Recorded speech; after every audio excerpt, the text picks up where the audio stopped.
Bonjour à tous, bienvenue sur Merci on vous rappelle, le seul podcast qui vous plonge dans les coulisses du casting avec des histoires et des parcours incroyables. Aujourd'hui, nous avons l'immense plaisir d'accueillir une artiste aux multiples talents, comédienne, animatrice, scénariste, dont le parcours électrique nous a éblouis jusqu'à maintenant. Vanessa Dolmen, bonjour. Bonjour, merci Comment pour vas-tu? cette introduction. Merci, non, mais merci à toi, c'est vraiment un honneur, comme je te le disais, de t'avoir à l'émission, parce que t'es comme un modèle pour moi en fait. C'est- Ma première question pour commencer, ça serait si t'étais un mois de l'année, tu serais lequel et pourquoi? Si j'étais un mois de l'année, je serais le mois de juillet parce que je préfère l'été, mais je préfère la chaleur. Voilà. Tu préfères la Mais bon, chaleur? on va garder avril. En plus, c'est mon anniversaire demain, donc. Oh non, c'est cool ça. Surprise, juillet, bah ça me permet de faire une belle transition dans ce cas-là. Est-ce que tu pourrais un peu nous parler de ton parcours? Parce que je sais que tu as fait la pluie et le beau temps sur Canal, moi c'est comme ça que je t'ai connu. Ah oui, alors attends, c'était en quelle année? Ça, c'était 2002, 2003. Ouais, Que j'ai commencé la météo sur Canal+, effectivement. Si je me souviens bien, c'est 2003. 2003, ok. voilà. Et j'ai fait 2 années de suite, en fait. J'ai fait une Oui, première. pendant 2 saisons, oui, oui. Et c'est l'époque où Canal+ relançait la météo, mais là, ils voulaient, disons, une météo plus traditionnelle que ce qu'ils avaient eu l'habitude de faire. D'accord. Donc, j'étais derrière mes petits écrans virtuels, Ouais. effectivement, à présenter la météo, effectivement. Et l'année suivante, il y a eu le lancement de l'émission La Matinale, Mhm. la toute première mouture de l'émission. Et à ce moment-là, j'ai intégré La Matinale et je présentais donc la météo. Et c'est la même année où il y avait Alessandra Sublet aussi qui faisait les bons plans à l'époque dans la Matinale. Exactement, oui, oui. Donc comment toi t'as atterri dedans? Comment ça s'est passé? Est-ce que t'as passé des castings? Raconte-nous un peu ton Oui, parcours. tout à fait. Alors, le casting de la première météo, donc avant la matinale, Mhm. en fait, j'ai passé ce casting, on était combien? Je crois qu'on devait être une petite centaine. Ah ouais, carrément. Oui, un truc comme ça, Waouh. à passer le casting. Et j'avais été finaliste, enfin, la dernière à être en compétition, disons. Ouais. Et en fait, juste avant le résultat final, on me dit que, on a l'impression que j'avais pas eu suffisamment de compétition et Ah que, ouais? du coup, la chaîne souhaitait réorganiser un casting. Je me dis, bon, pourquoi pas. Et en fait, je me retrouve à devoir repasser le casting Ok. avec d'autres, euh, d'autres candidates. Mhm. Et en fait, au final, j'ai présenté la météo. Alors, on était deux au final. Il y Ouais. avait une Gerbier qui était en alternance. On faisait une semaine sur deux, en fait, la météo. Et en fait, à la fin de cette saison, j'ai intégré la matinale. On m'a proposé. Et donc, je me suis retrouvée à présenter la météo dans la matinale, ouais. Avec Ouais. des autres un peu difficiles. Difficiles pour le réveil, en réalité, parce qu'une Ouais, presse. j'imagine c'est tôt. Mais comment on se prépare? Parce qu'il me semble que toi t'es passé par l'Académie de l'audiovisuel. Alors, à l'époque où j'ai connu Richard Jeffou, Ouais, qui a Richard Jefaux, c'est lui qui faisait ça, ouais, ouais. dirigé l'Académie audiovisuelle, c'était pas du tout une académie, c'était une petite association. Ah ok, d'accord. Donc, c'était pas du tout ce que c'est maintenant. Mhm. Euh, et on n'était pas très nombreux hein, à l'époque. Et c'est Amoubé Mebégué qui m'avait orienté vers Richard Jeffou, Amoubé Mebégué qui nous a quittés malheureusement.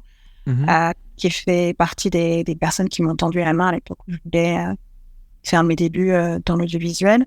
Euh, et si je me souviens bien, il y avait à l'époque un casting pour une émission de France 2 qui se préparait, où ils cherchaient des chroniqueurs et chroniqueuses des différentes régions. Je ne me rappelle plus du tout du nom de l'émission. C'était D'accord. Christine qui présentait cette émission-là. On avait des chroniqueurs de chaque région et on demandait des chroniqueurs, possiblement des Antilles. Oh ok, Et, ça tombe bien. Martinique, c'est parfait. sachant que je suis née à Paris et que j'ai grandi à Paris, mais Mhm. j'ai la culture antillaise, martiniquaise. Et donc, je me rappelle plus exactement comment, Ouais. euh, euh, mais j'avais j'avais rencontré Amobé Mévégué, qui m'avait dit, parce que moi j'étais vraiment complètement débutante à ce moment-là, une chronique, j'en avais jamais fait de ma vie, donc je sais absolument pas Ce que quoi c'était, faire. Et en fait, il m'avait dit, bah écoute, tu devrais contacter Richard, qui est en train de créer une association avec justement des personnes qui débutent dans l'audiovisuel. Tu devrais le contacter, ce que j'avais fait. Et en fait, ça a commencé comme ça. J'ai commencé à aller un petit peu à l'association. J'ai rencontré des gens qui sont toujours des amis jusqu'à aujourd'hui. Certaines sont devenues journalistes, d'autres travaillent aujourd'hui pour l'ONU. Donc, elles ont fait un très très beau parcours. Mais à l'époque, c'est vrai que c'était pas du tout une école. On apprenait des bases, mais j'avoue que j'avais pas énormément de disponibilité et que donc j'ai pas été hyper assidue. J'avais déjà travaillé avant, donc j'apprenais sur le tas. Mais c'est vrai que la chronique, j'ai appris là-bas. Et les premières interviews aussi, parce qu'il y avait... c'était comme ça, je sais plus, il y avait un salon qui se et j'ai eu la possibilité d'interviewer Iman Aïssi, que vous connaissez peut-être, qui a un couturier extrêmement talentueux. Ouais, ok. Et qui est camerounais, et on avait fait un sujet sur lui. Et donc, du coup, j'avais fait mes débuts en interview comme ça.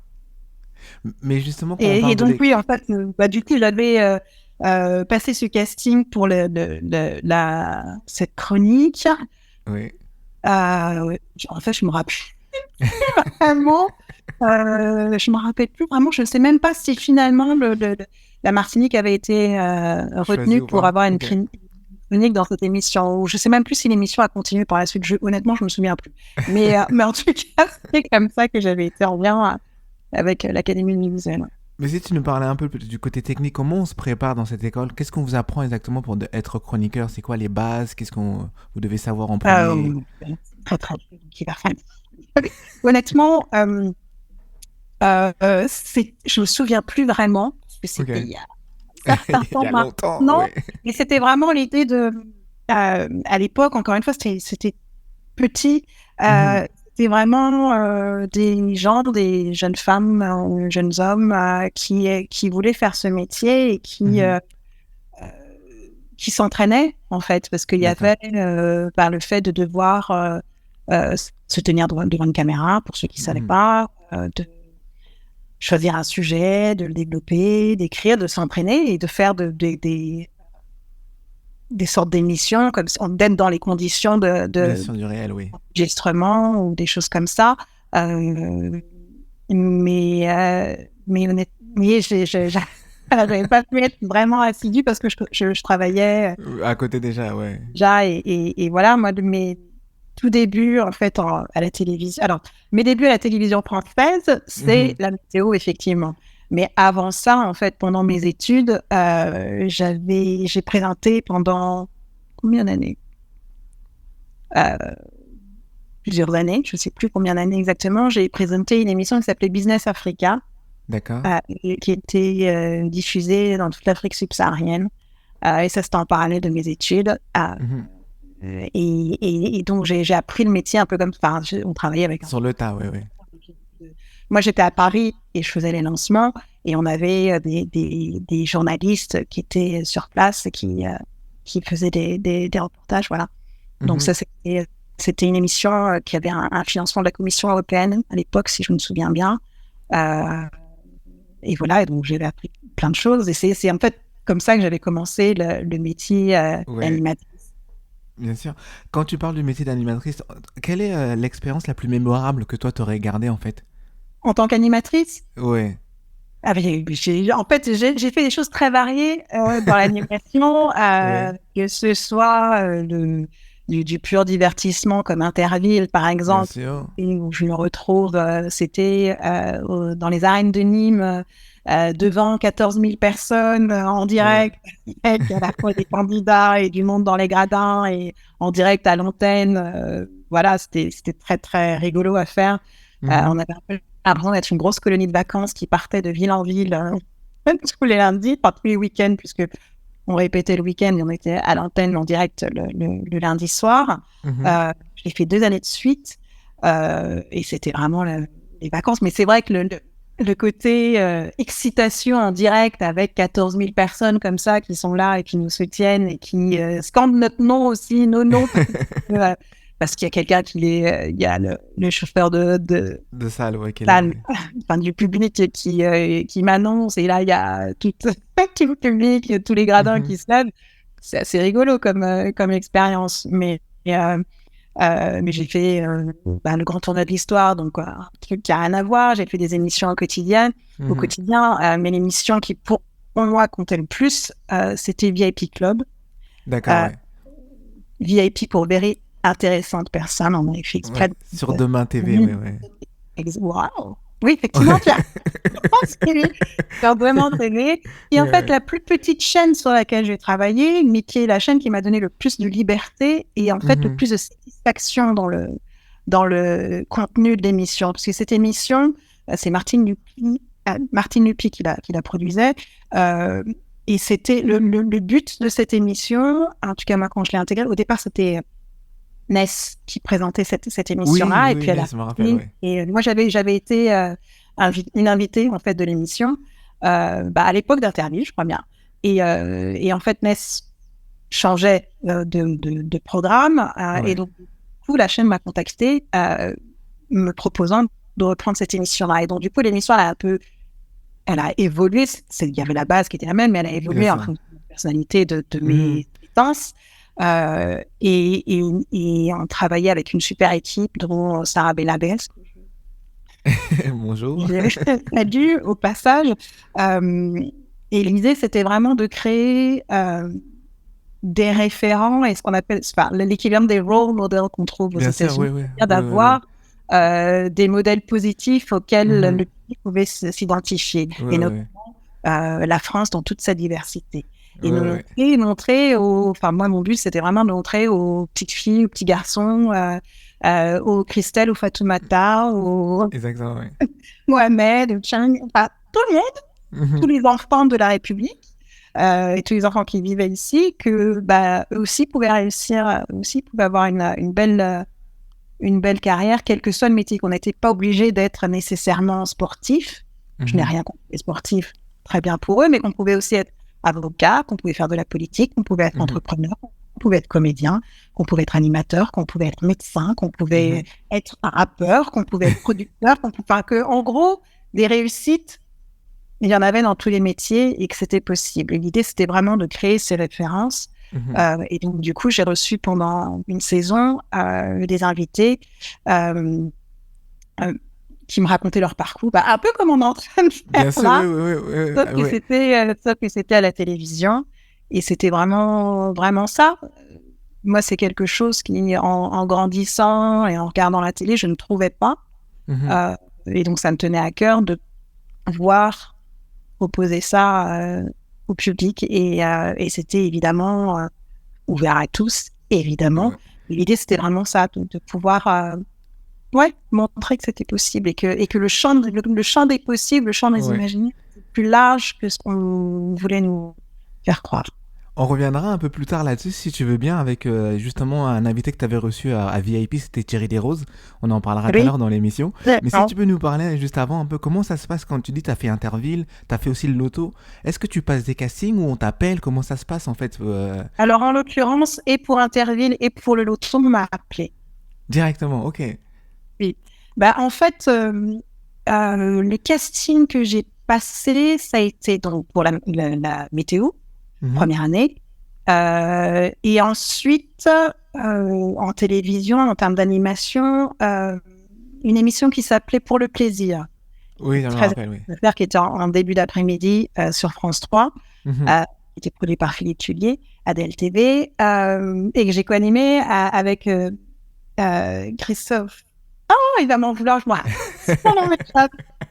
Christophe Béjart. Christophe Oui, Béjart, Christophe Béjart, oui, oui, oui. qui est retourné à La Réunion. Mhm. Et de La Réunion, il est retourné là-bas depuis.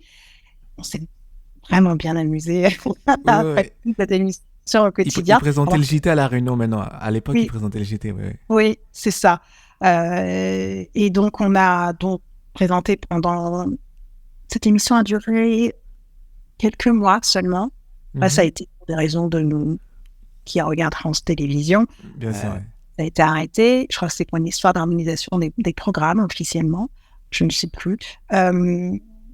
Mais en tout cas, oui, j'ai donc passé le casting pour cette émission-là. Et en fait, ça a un peu tout déclenché par la suite. Parce que suite à cette émission-là, France Télévisions m'a proposé d'autres émissions. Donc, on m'a D'accord. proposé Le Grand Bêtisier, toujours avec Philippe Tullier. Mhm. Euh, le Grand Tournoi de l'Histoire. Il y avait donc Interville. Il y avait également... Donc, il y avait pas mal de Prime. Il y avait également Opération Plus de Vie, qui était une émission qui était présentée par Michel Drucker et qui était en collaboration avec Bernadette Chirac. C'était pour récolter des fonds, les Mhm. fameuses pièces jaunes à l'époque, Bien sûr, oui, à l'époque, oui. voilà, pour les personnes âgées. Donc, on m'a contacté beaucoup. Super. Ça s'est fait comme ça. En fait, j'ai bien fait mon boulot, donc on me Ça allait au rappelait. fur et à mesure, oui. Et voilà, quoi. Donc, c'était assez rigolo comment. Et pour le loto, on m'a contacté aussi. D'accord, c'est génial tout ça là. Là, on arrive dans la partie de l'émission où on parle d'anecdotes, c'est-à-dire des choses hilarantes ou inattendues. J'imagine avec toutes les émissions, les interviews, les lotos, tout ce que tu as pu faire, il a dû se passer des choses. Oui, il y a plusieurs chiales. Pour Interville, je me rappelle très bien d'une fois où est-ce qu'on tournait? Je crois qu'on tournait à Blain. Ok. Et je me suis retrouvée il y avait un espèce de tapis roulant comme ça, et je me Oui. suis retrouvée à tomber dans une espèce d'énorme euh, marmite, je sais pas quoi, avec du Oui. chocolat et un espèce Oh de mon mélange Dieu. du monde, parce que moi je faisais le fil rouge et le fil rouge. En fait, c'est une épreuve qui commence au début de l'émission, qui dure toute Mhm. l'émission, et les candidats doivent faire une épreuve particulière. Bon, et il se trouvait que ce jour-là, il y avait ça, et j'ai glissé, je suis tombée dedans, donc j'ai terminé l'émission. Oui.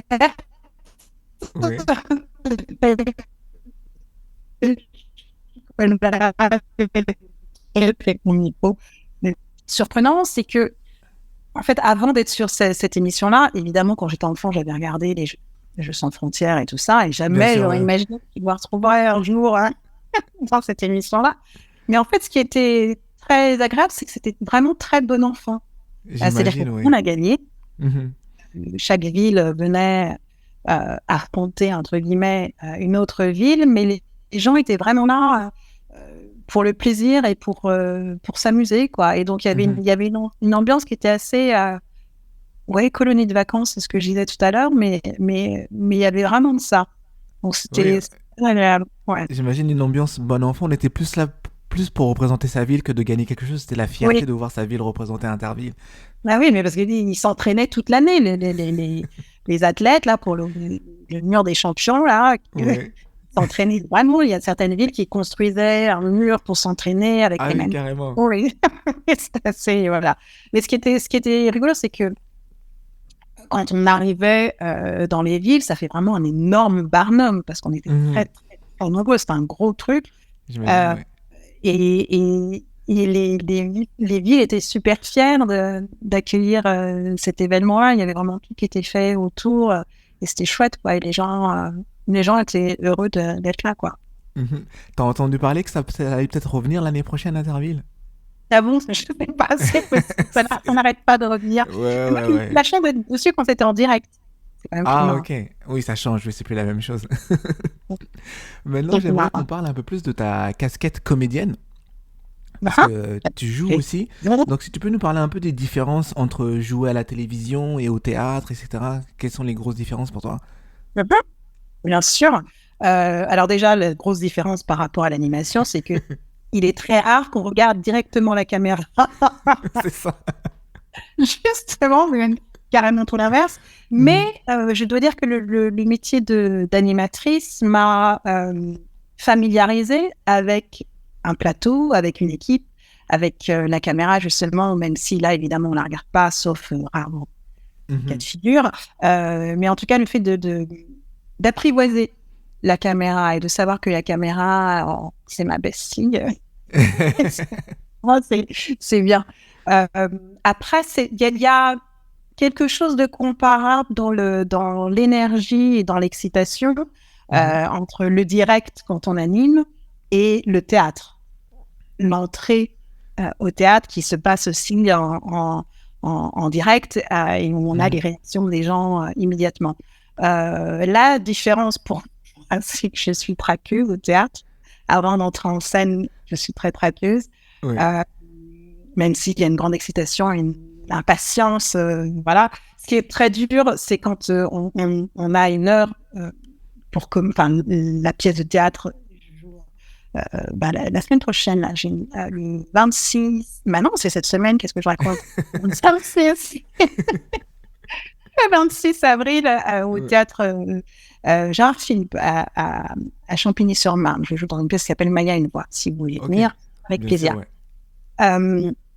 Donc, juste avant l'entrée sur scène, il y a toujours, on entre rarement pile à l'heure prévue, parce que les dernières personnes arrivent, parce que X, Y, Z raison. Et ce moment-là, parle-nous de ce moment-là. Pour moi, ce moment est terrible, parce qu'on est derrière, et on ne l'a pas encore fait, on n'est pas encore, voilà, donc on est encore dans le... Enfin, moi, personnellement, je sais que j'ai un truc qui se passe au niveau de... je le dis, et je sais pas si vous voyez, j'ai la chair de poule, voilà. C'est ça. Ouais. Et vraiment, cette espèce d'énergie qui arrive... et de choses qui se passent dans le ventre et qui est assez incroyable. Mais en même temps, on est en même temps, les galvanisés une fois qu'on passe ce cap. Mais pour moi, il faut le passer. Il y a des gens, ça leur fait pas ça du tout. Hein. Et moi, ça me le fait systématiquement. Et ça fait quand même un certain temps maintenant que je joue, mais ça me le fait à chaque fois. Ce qui est plutôt bon signe pour moi. Après, il y a ce n'est pas le même, je dirais, dans le jeu, que ce soit au théâtre ou dans une série, dans un film, ou même une vidéo. On partage pas tout à fait la même chose que quand on était que pour l'animation. Là, il y a d'abord, quand je joue, je suis au service d'un personnage. Alors qu'à la télé, c'est moi. Même si, évidemment, dans tous les personnages que j'interprète, j'y suis forcément. Ouais. J'aime bien dire que les personnages me confient leurs circonstances de vie et moi, je leur prête mon humanité. Les deux se rencontrent et c'est ce qui donne le personnage qui est au service d'une histoire. Et voilà. Mais c'est vraiment cette rencontre-là qui a lieu. Et je pense que les spectateurs ou les personnes dans le public reçoivent ce don-là, c'est-à-dire ce qu'on met dedans et ce qu'on donne le plus généreusement possible au public. Et après, ils se retrouvent dedans ou pas. Ouais. Oui. Mais c'est toujours, je crois, une question d'humanité qu'on partage, un moment d'humanité qu'on partage. Dans tous ses côtés, les bons, les mauvais. Tout à fait, oui. Si tu nous parlais, comment tu t'es retrouvé dans le projet Un jour mon prince en 2017 de Flavia Coste. Oui, c'est une fête. Oui, c'est ça. C'est bien parce que les petites filles, quand elles sont petites, elles veulent être des princesses. Moi, je voulais être une fée, donc j'ai déjà... C'était parfait, oui. Oui, bien sûr. En fait, j'ai fait le studio Pygmalion quand j'ai... Après, pendant mes années de télévision, j'avais fait une plus petite structure qui s'appelait Arter Studio, mais j'ai fait ensuite donc le studio Pygmalion quand j'ai été intermittente. C'était donc une formation que j'ai fait au quotidien pendant 1 an. Et en fait, il se trouve que Flavia était une de mes coachs.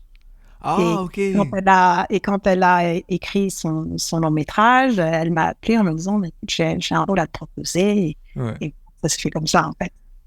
Mais c'est génial. Toi, tout ton parcours, on t'a appelé seulement. Faut croire que c'est écrit. C'est ça. C'est Non, extraordinaire. on m'a pas que appelé, mais j'ai fait des rencontres comme ça, c'est vrai. Euh, Après, il y a des choses que j'ai refusées aussi. Euh, mais et puis depuis que je travaille en tant que comédienne, ça fait Mhm. maintenant 12 ans, euh, ben, comme tout le monde, il y a des refus. Comme tout le monde, il y a des périodes où il n'y a pas de taf. Bien sûr, c'est ça. Voilà. Mais en fait, c'est pas parce qu'il n'y a pas de taf que je ne travaille pas. Exactement. Ça, c'est bon à savoir, oui. Euh, Moi, mon instrument, c'est moi et je travaille au quotidien. Euh, Mhm. ou le plus possible. Ça peut arriver qu'il y ait des jours où je ne travaille pas, mais je Ouais. m'entretiens. C'est comme, il le disait d'ailleurs aussi, Oblimalien, c'est comme les danseurs qui font les exercices à la barre, les musiciens qui font ses gammes, bah, le comédien, il Mhm. aussi. Enfin, en tout cas, moi, c'est ma façon de travailler. Et puis, un truc qui est important, je ne sais pas s'il y a sûrement des jeunes comédiens qui Qui écoute, regardent, oui, bien sûr, oui. un truc qui est important, c'est de ne pas être uniquement focalisé sur je dois m'entraîner, je dois travailler, je dois rencontrer du monde, etc. Il faut vivre. Mhm. Parce que, surtout dans les périodes où on n'a pas de boulot, il faut savoir se nourrir sans dépendre nécessairement des autres. Et c'est parce qu'on vit d'autres choses qu'on peut les apporter à nos personnages aussi. Mhm. Et C'est très c'est bien dit, parce oui. qu'on vit et qu'on remplit, qu'on est animé et qu'on tient. J'adore. C'est super beau. Ça a frisé l'image. Je ne Ouais, sais mais pas là, si ça va, tu m'as j'entends, ouais. entendu. Oui, je t'ai entendu, ouais. Non, non, je disais, c'est super beau ce que tu racontes. Tu sais, tu parlais Ok. aussi de formation, tu as fait l'école Pygmalion, mais tu as aussi toi, tu as une maîtrise en anglais, Mhm. et tu parles italien aussi, s'il me J'étais semble. à la Sorbonne Nouvelle. Ouais. Oui. Donc, toutes ces langues-là, est-ce que toi, ça t'aide au quotidien un peu pour avoir plus de travail, comme tu dis, plus de taf? L'anglais, oui. L'anglais, oui. Bien sûr. En fait, là, en gros, depuis le Covid, toutes les belles opportunités de travail que j'ai eues, c'est parce que Mhm. je parle anglais, très Oh, clairement. cool. Vraiment. Le premier boulot que j'ai eu à la sortie du Covid, c'était parce qu'ils cherchaient une comédienne qui parlait français, anglais et créole. Mhm. Euh, et c'était pour un musée. Et donc, du coup, voilà. Ensuite, j'ai été contactée.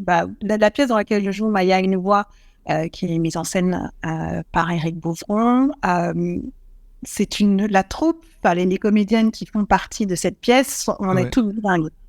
Oh, Parce cool. qu'une partie du cast, elles sont américaines, Mhm. d'autres françaises.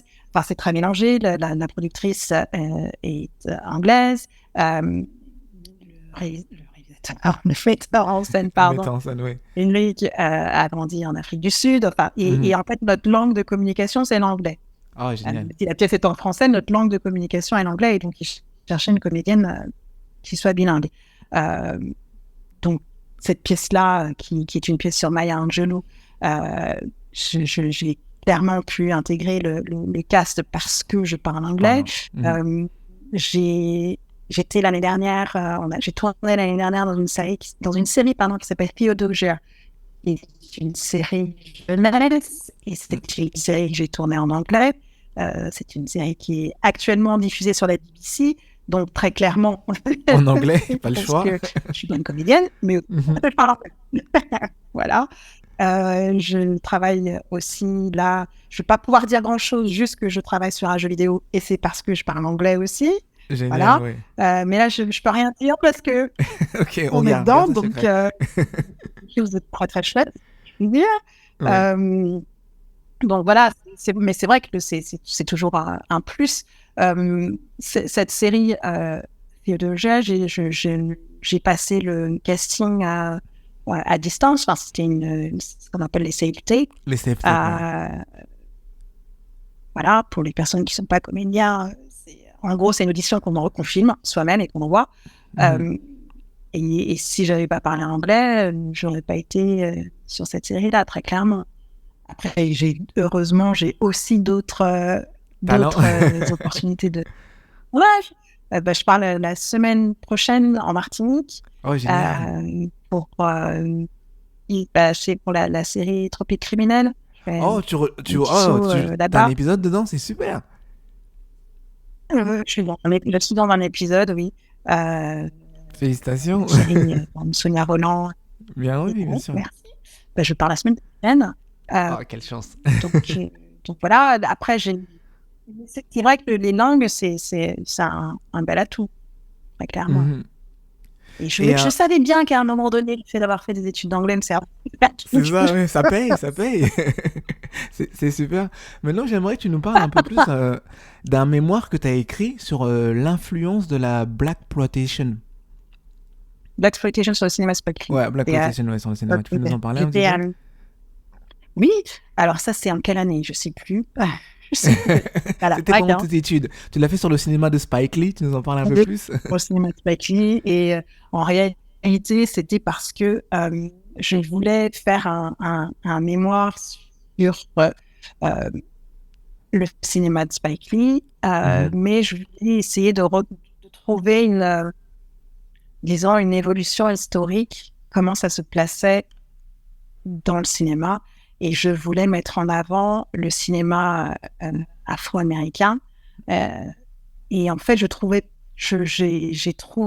découvert à cette époque-là la Blaxploitation, le tout premier du genre qui était Sweet Sweetback's Patterson par Melvin Van Peebles, qui a un peu lancé, même s'il était à part aux autres mouvances, mais il n'empêche que c'est celui-ci qui a impulsé l'intérêt des studios pour ces films-là. Et en réalité, oui, ce qui m'intéressait, c'était de voir comment était utilisé, par exemple, l'esthétique visuelle, la musique, et comment ça évoluait, et comment Spike Lee avait pu suivre ces traces-là. D'un point de vue narratif, ça n'a rien à voir. Mais je voulais quelque chose de puissant. Or, il se trouve que c'est la période où les comédiens noirs les comédiens noirs américains ont eu une importance et un réel poids économique. Et voilà, je voulais suivre et voir l'évolution. Mais c'est évidemment deux courants de cinéma très, très différents. Oui, juste pour donner un contexte à nos auditeurs, c'est un courant qui a démarré en fait dans les années 70. C'était plus pour valoriser l'homme noir à l'écran. Ça nous change un peu de c'est la première. C'est le moment où il y a eu une émergence de héros et de comédiens noirs qui ont pendant une dizaine d'années, plus jusqu'à mi-70, après c'est un peu dérivé, mais il y a eu une espèce d'âge d'or pour les comédiens noirs qui se sont retrouvés dans ces films qui sont considérés comme des films de série B, peut-être moins pour certains, mais qui en même temps ont quelque chose pour la communauté afro-américaine là-bas. Le Shaft, par exemple, qui est sûrement l'un des plus connus pour nous. Shaft, Superfly, après il y avait différentes tendances, Foxy Brown. C'est ça, exactement. Plein. Puisque Pam Grier, que Tarantino a remis en lumière avec Jackie Brown, c'était l'une des héroïnes de ces films-là. C'est donc la période où on avait, une espèce d'âge d'or pour les comédiens afro-américains qui pouvaient vivre de leur métier à ce moment-là, quelle que soit la qualité du scénario, ils pouvaient vivre de leur métier. En fait, je parlais au tout départ de Melvin Van Peebles, c'est en fait lui qui a impulsé le fait que on utilise par exemple la musique originale d'un film pour attirer du monde et pour engranger de l'argent. Parce que quand il a fait son film, il était seul d'abord, il n'avait pas de moyens financiers et il fallait absolument faire de la promo, attirer du monde avant même la sortie du film. Et donc, la musique de son film a été jouée dans les clubs, dans les lieux un peu à la mode, etc., de la communauté afro-américaine. Et donc, au moment où le film est sorti, tout le monde connaissait déjà Bien et la sûr, oui. musique, il y avait les références, etc. Donc il y avait déjà, on n'appelait pas ça un buzz, mais c'était déjà ça. À l'époque, oui. Et donc du coup, le film a fonctionné. Enfin, pas que, mais Mhm. ça a pris assez rapidement. Et c'est en voyant ça que les studios se sont dit, mais ils sont nombreux là, ils vont au cinéma et ça les Ils intéresse. existent. Ah, et donc, après, les studios ont récupéré ce filon parce que évidemment, c'était pas du tout par grandeur d'âne, mais bien pour gagner de l'argent, Mhm. qu'ils ont développé de plus en plus ces films-là. Mhm. Là, maintenant, j'aimerais qu'on fasse un retour vers le futur parce que t'en parlant au début de l'émission, tu parlais de l'émission que tu présentais VIP sur Demain Oui, TV. Et là, ce jour-là, tu avais reçu Thierry Desroses, tu avais reçu Mata oui, Gabin et tu oui. leur posais la question justement sur le manque de diversité à la télé. Là, on y est 16 ans plus tard. Qu'est-ce que tu tires comme conclusion? Il y a encore énormément de boulot. Il y a énormément de boulot à faire, qu'il y a une petite progression, mais petite. Oui. Voilà, que les talents parmi les comédiens noirs français, il y en a plein, et parmi les comédiens de la diversité de la population française, il y en a plein, mais que on ne leur donne pas nécessairement encore, ou toujours pas, Mhm. Ça voir dépend, oui. des rôles. C'est vrai qu'il y a évidemment Omar Sy, tout le monde le connaît. Mhm. Il y a quelques comédiens comme ça, Aïssa Maïga pour les femmes, que là, on n'a pas beaucoup en ce Bien moment. sûr, oui, oui, oui. Mais ce sont les deux noms, en gros, que les gens Mhm. citent la plupart du temps. Vous avez peut-être vu la vidéo de Olivier sur Olivier Kissita. Je suis comédien noir, Oui, évidemment. oui, oui. Bien sûr, oui, je Bon, l'ai vu, Olivier Kissita. Oui. ça résume assez. Et quand il montre ce qui est très intéressant, c'est quand il montre justement tous les visages. D'ailleurs, je ne suis pas encore dedans. Moi non plus. On va lui dire à Bon, Olivier. Il est venu la semaine dernière. une blague à part, mais ça nous montre quand même la quantité de comédiens qu'il y a Mhm. réellement.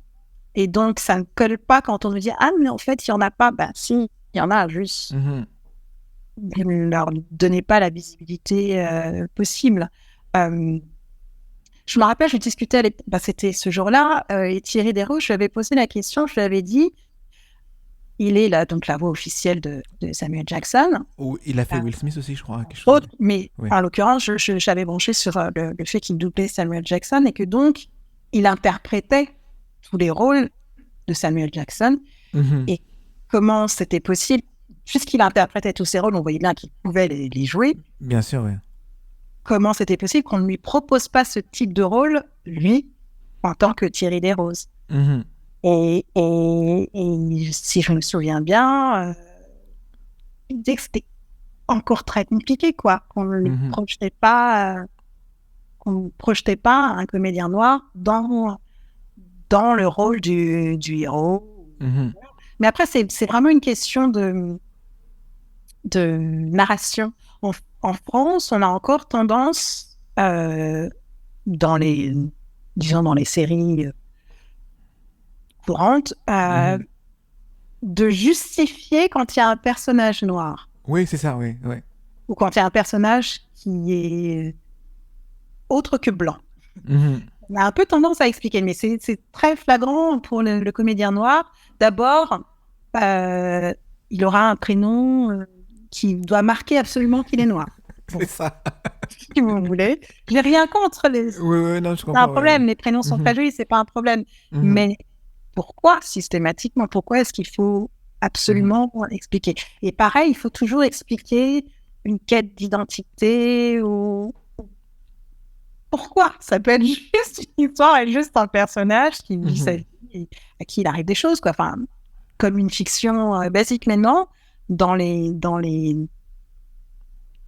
scripts français, la plupart du temps, Mhm. il y a cette explication. Alors après, c'est en train de...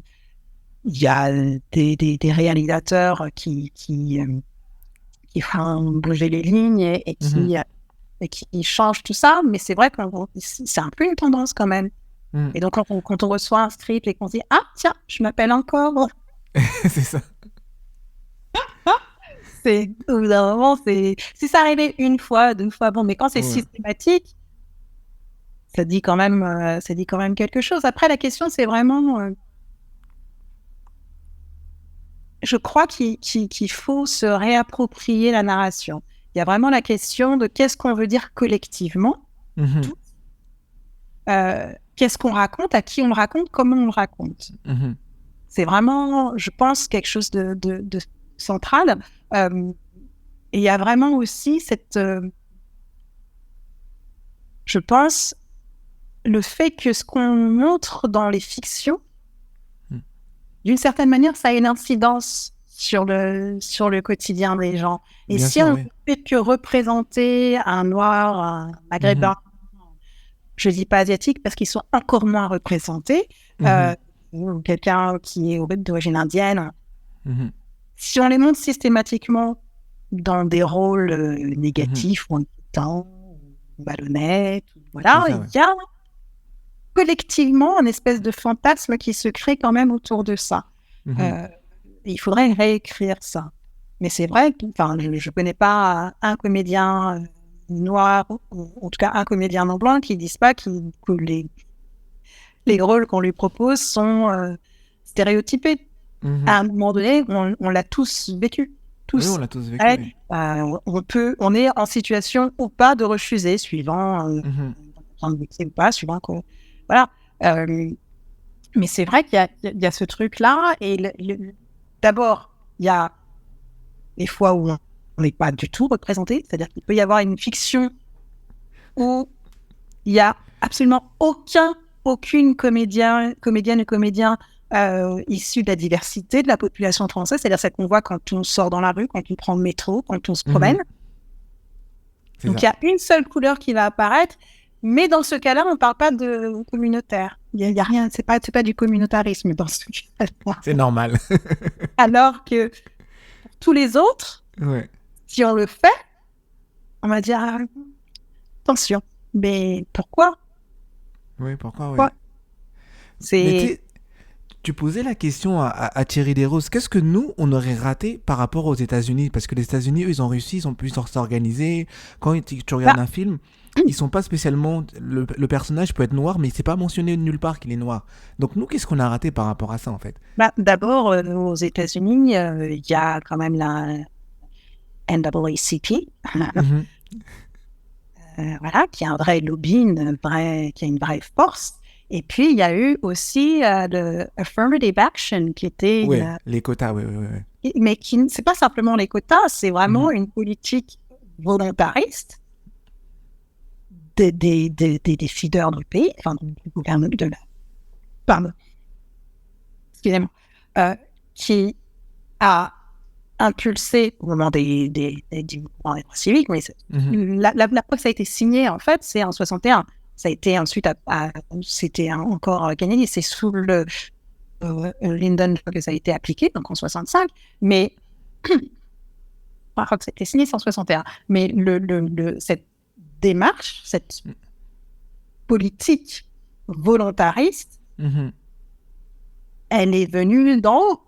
C'est-à-dire qu'il y a eu, à un moment donné, ça ne se limitait pas au cinéma, à la culture, etc. C'est dans toutes les sphères de métier et toutes les sphères de la société où il y avait, pour pallier au racisme systémique et aux conséquences historiques, économiques que subissaient les populations qui n'étaient pas blanches, et notamment les populations noires, mais pas seulement, il y a eu ce programme qui permettait d'accéder à des études, qui permettait d'être employé, enfin d'être embauché dans des entreprises, etc. Puisque en gros, ce qui se passait, c'était qu'à niveau égal de compétences, on allait choisir une personne issue des dites minorités. Bien sûr, oui.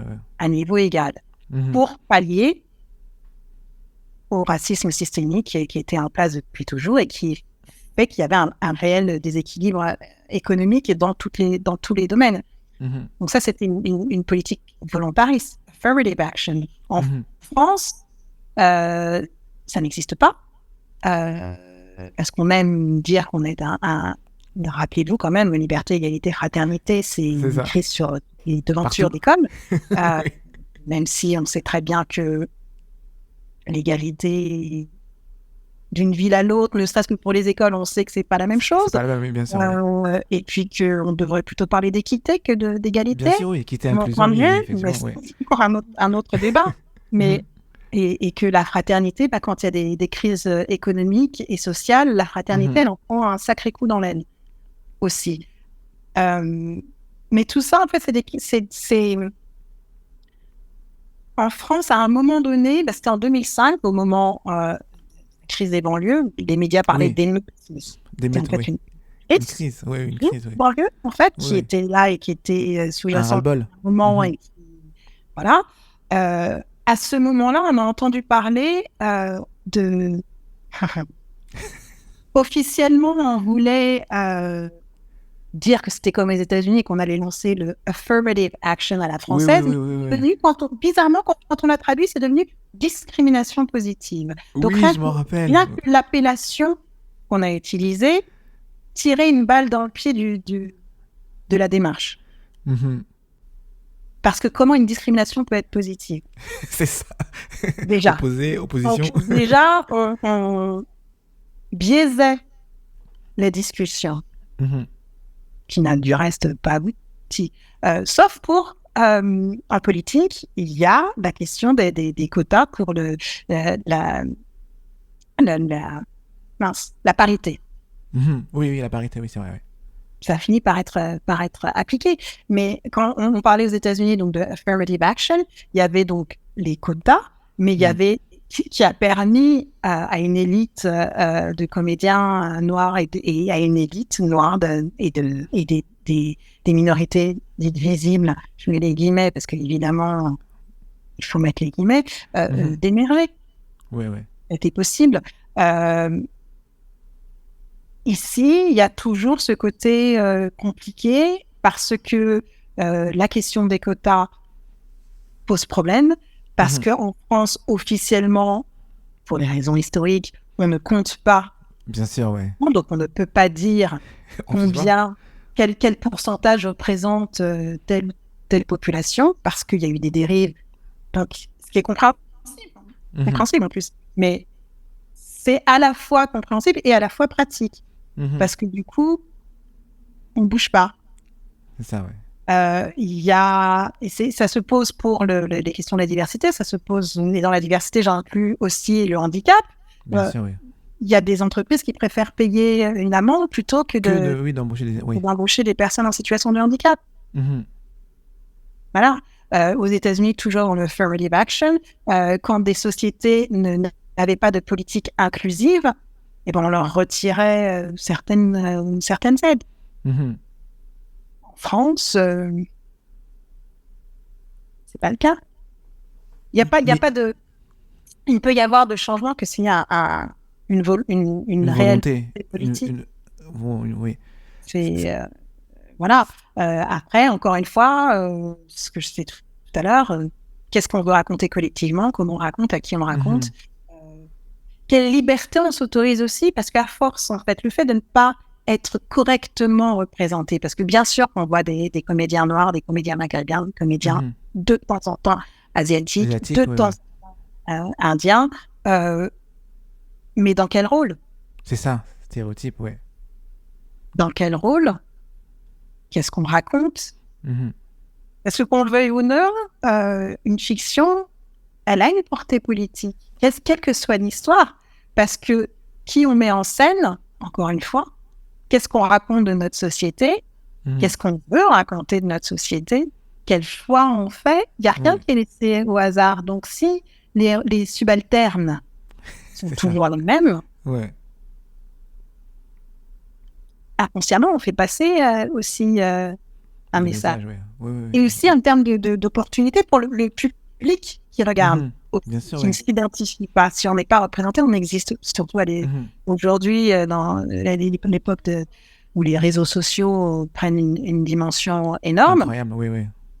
Si on n'est pas représenté, on n'existe pas. Il est où le poids? Quel poids on a? C'est ça, oui. Et c'est ça qu'il faut se réapproprier. Donc, c'est pas juste uniquement les comédiens qui doivent pas, ceux qui veulent être comédiens et comédiennes qui ne doivent plus se censurer, quoique évidemment c'est le cas, mais il y a aussi au niveau de l'écriture, il y a tous les différents postes en fait qui sont impliqués et qui ont une responsabilité pour changer la donne.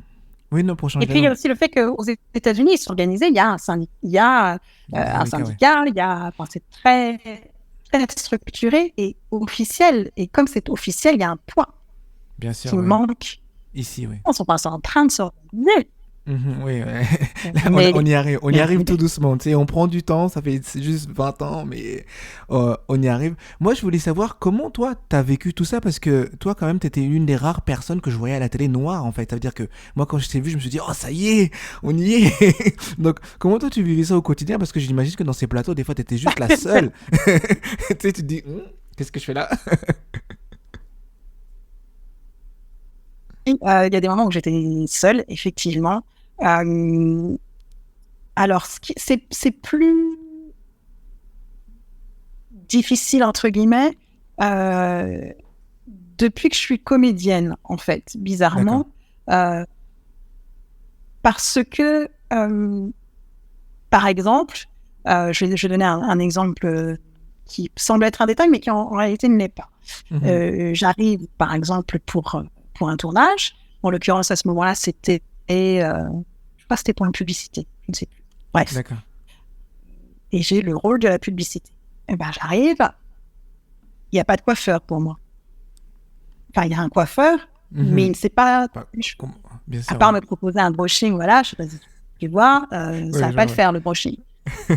Moi, en tout cas, je ne souhaite pas. Donc, déjà, je me dis, ok, donc, du coup, je suis à peine arrivée que je me demande quelle tête je vais avoir au final. Parce que c'est ça, ouais. Au final, c'est pas mal.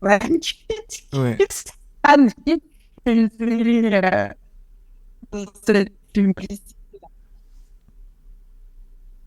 Un peu, il fait ça, comme ça. C'est ça. Vraiment, il voit ma tête et il fait ça. Et il m'avait sorti. Il grimace. Donc, généralement, quand je vois ça, je suis ok. Oui. Bon, je fais là, c'est bon, je m'en occupe. Donc, je m'occupe de mes cheveux. Et il touche la main, ils sont doux. Bah oui, ils sont doux. Oui. Et il me dit, ah non, parce que je me suis occupée. Attends, je vais rire, mais c'est pas vraiment drôle en réalité. Mais il me dit, oui, parce que je me suis occupée de, je sais plus quel artiste. Il avait coiffé en disant, là, c'était vraiment un nid. Oh mon Dieu.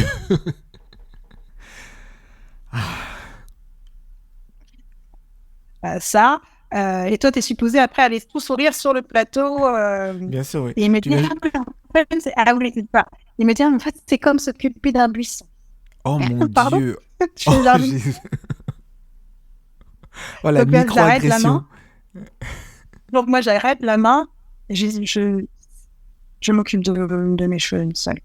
Bien sûr, quel manque de respect. J'ai pas de produits, de trucs, machin, qui ne sont pas du tout adaptés. Et voilà. Après, en télévision, je sais que ce que je faisais souvent à l'époque, alors à l'époque, j'avais les cheveux défrisés, donc c'était certainement plus simple. Oui, ils n'ont pas la formation. Encore une fois, c'est même pas seulement leur faute. Soyons clairs, ils ne sont pas formés. Oui, bien sûr, oui, dans les écoles, oui. Pour nous coiffer, pour coiffer les cheveux qui ne sont pas lisses, bouclés, mais en tout cas une texture caucasienne. De cheveux caucasiens. Donc, soit ils ne sont pas formés, ce qui arrive, mais aussi ceux qui ne le font pas. Parce qu'a priori, ils sont coiffeurs, pas coiffeurs pour blondes. Donc, voilà. Il y a ceux qui sont curieux et qui veulent bien faire et qui te posent des questions et qui apprennent. Tu leur montres et ils apprennent. Il y en a aussi plein, heureusement. Mais il y en a aussi beaucoup dont le réflexe, c'est... Oui, voilà. Et même chose pour le maquillage. La question ça m'est déjà arrivé de me retrouver, en l'occurrence, ça arrivait sur des émissions de télé, c'est arrivé sur des tournages, pub ou fiction, d'arriver et qu'il n'y a pas le maquillage pour moi. C'est pas la bonne teinte. Oui, c'est ça. C'est le bon anti-cerne. Ou alors la phrase... bah, certainement tout entendu, c'est bien, il y a des points noirs, on peut se permettre les couleurs. Oui, mais quelles couleurs? C'est pas carnaval, c'est pas un déguisement en fait. Je suis pas là pour que tu t'amuses. Non, c'est ça. Tu vas expérimenter des choses. Après, heureusement, encore une fois, c'est pas la majorité. Bien Et sûr, ouais. évidemment, encore heureux. Mais je pense que toutes les comédiennes et tous les comédiens qui n'ont pas la peau claire ont dans leurs affaires le petit kit avec leurs produits cosmétiques, leur maquillage, leur anti-cerne, des produits pour les cheveux, etc. Parce qu'ils ne savent pas sur quoi ils vont tomber et parce que tu dois te demander, est-ce que je vais être bien maquillée? Est-ce que je vais être bien coiffée? Est-ce que je vais être bien éclairée? Et à un moment donné, en fait, ce qui se passe, c'est que le temps, honnêtement, dit comme ça semble ridicule. On se dit, mais c'est juste du maquillage, détends-toi. Oui, c'est vrai. Sauf que le temps de concentration pour un comédien, avant d'aller jouer sa scène, c'est généralement au moment du maquillage. Il est dans son ciel, il a les yeux fermés, ça peut être très tôt, il se concentre, ou alors juste il a besoin de se recentrer, et c'est au moment du maquillage. Sauf que nous, on n'a pas dans plein de cas, et ça m'est arrivé un paquet de fois, et je ne suis pas la seule, on n'a pas cette possibilité-là, parce que soit il faut surveiller, soit il faut le faire soi-même, soit il faut se recoiffer, donc du coup, une fois qu'on a terminé ça, il faut aller sur le plateau. C'est trop tard, oui. Et c'est à ce moment-là, normalement, qu'on fait notre taf. Bien et sûr. Le temps de concentration ont tous nos collègues, on l'a pas. Nous, on l'a pas. Ouais. Voilà. Donc, ça veut dire qu'il faut être vraiment très, très bien préparé. Toujours être très, très bien préparé, mais je veux dire, il faut d'autant plus être bien préparé et d'autant plus connaître son instrument, d'autant plus savoir gérer tout ça pour pouvoir être opérationnel au moment où ce sera à ton tour, parce que si tu te loupes, on te le prend pas. Tu as loupé ton taf. Ouais, c'est clair, oui. C'est là, et on peut dire après, ah ouais, non, mais non, je ne vous donnerai pas cette occasion-là. Bien sûr, non, t'as raison. Non. Mais c'est juste pour dire, voilà, que tu as ta place. Voilà, s'il y a des jeunes comédiens qui me regardent la caméra directement, s'il y a des jeunes comédiens et comédiennes qui veulent faire ce métier-là, qui sont là, vous avez votre place. J'adore, c'est un très beau message. Là, on arrive dans la partie de l'émission où on parle promo. Tu nous as parlé que tu étais au théâtre tout à l'heure. Après, tu vas partir en tournage bientôt, rejoindre Sonia Roland. Donc, dis-nous tout ça. Alors, je joue Je vérifie juste la date, mais c'est bien ça, c'est le... Je ne dis pas de bêtises. Juste 30 secondes. Je regarde. Oui, c'est ça, c'est le 26. Le 26 à Champigny-sur-Marne, au théâtre Gérard Philippe. Je joue dans Maya une fois. Et ensuite, pour ce qui est des fictions, je pars effectivement la semaine suivante. Donc, je ne sais absolument pas quand ce sera diffusé. Et vous me retrouverez dans Tropique criminel. Et puis, vous pouvez me voir en ce moment. Alors, c'est sur la BBC, dans la série Theodosia, où j'interprète Elena Freeman. Voilà, c'est une très jolie série jeunesse. Et puis, on me verra aussi bientôt en jeu vidéo. Tu fais des voix. Oui, ouais. J'ai rien à dire, donc je peux rien dire, mais c'est bon. Et si vous voulez entendre ma voix, vous pouvez, il y a toujours sur la page de France Culture une radiofiction dans laquelle je joue l'héroïne qui s'appelle Une Odyssée martienne. Voilà. D'accord. Il y a de quoi faire.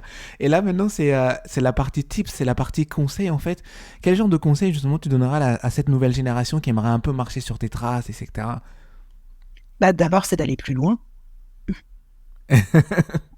D'abord. Et c'est de... Ça va sembler un peu étrange, mais il faut se connaître très bien, je pense, pour faire ce métier. Pas tomber dans les travers de ce métier ou dans les pièges. Faut penser à vivre. Encore une fois, ce que je disais au début, plus tôt, je crois que c'est vraiment essentiel. Il faut penser à vivre. Faut cultiver son propre jardin, j'ai envie de dire. Soyez curieux, lisez, allez voir des expos, allez vous promener, rencontrer des gens, discuter, aller au cinéma, évidemment, aller au théâtre.